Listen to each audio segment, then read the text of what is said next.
Most of the books we get are already printed and come to us ready to be bound, but in this case the customer wanted them to be hand bound in a traditional way, and all the paper had to be ripped by hand, and the paper's just torn on a straight edge, and then it's sent to the printer to be printed and comes back to us ready to bind.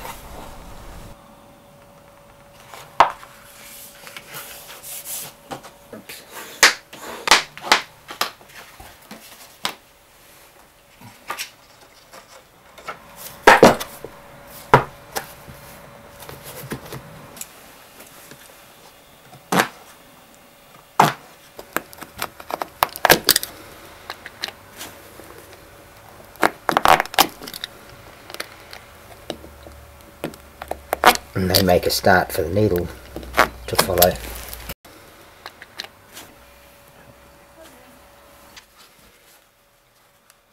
The sewing, generally we would use a Irish linen thread. The books are folded into sections. There's usually 3 or 4 pages in each section, and they're sewn together and linked with the previous one to create a good strong binding.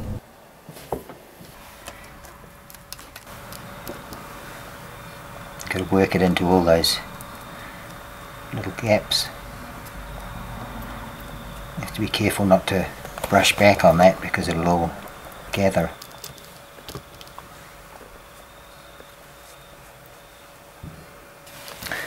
In the bow folder we take out those little lumps where the knots were, make sure they're laying the right way, because the knots only go one way.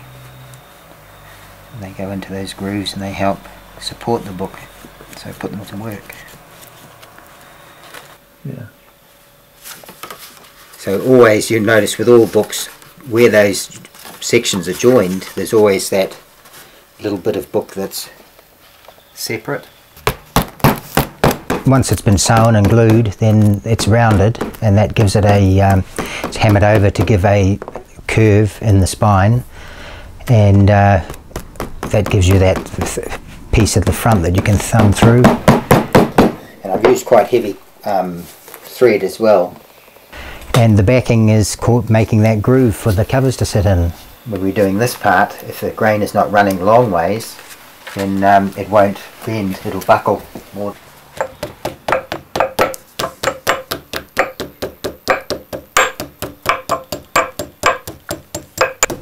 That's just hammered over about 3 to 5 mil from the end, and then the cover will fit neatly into that groove.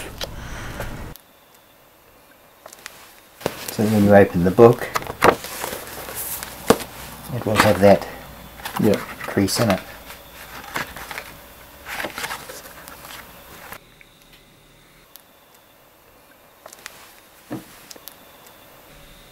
It's like a reinforcing gauze. The thing that I enjoy most about bookbinding is just the creativeness and being able to make something out of boards and cloth, and especially the small runs of books. I like doing them.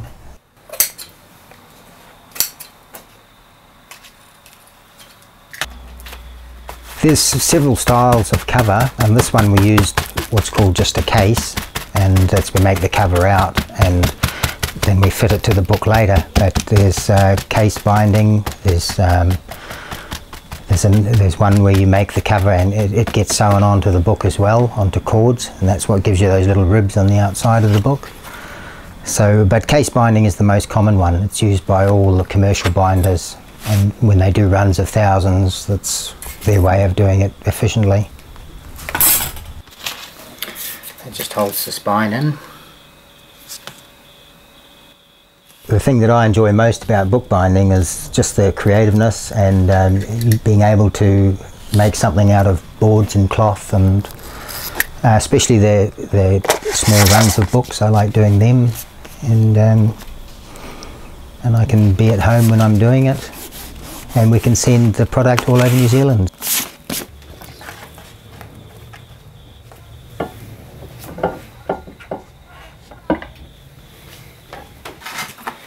So these are the pits, because when it gets pressed here, it doesn't get the centre, because it's a lot lower.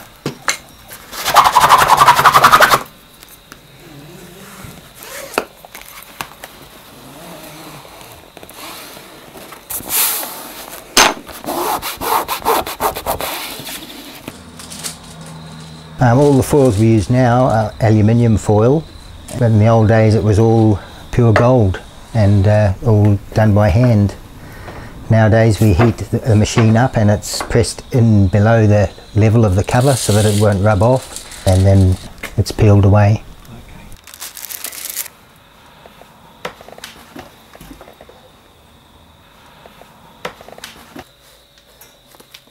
The bookbinding now has probably changed a lot.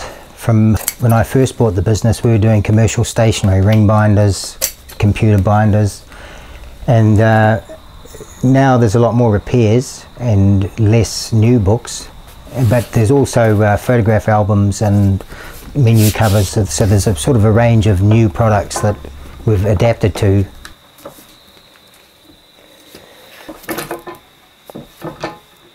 Just hold it up to the camera.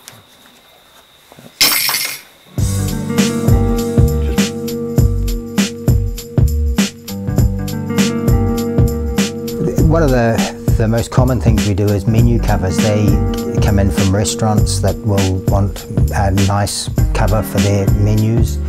We also do photograph albums for photographers, and a lot of small runs of books, people that have written their own book or genealogy books and want them bound. There's props for movies, we've done them, and presentation boxes and folders, compendiums. So anything to do with board and paper and cloth we can do.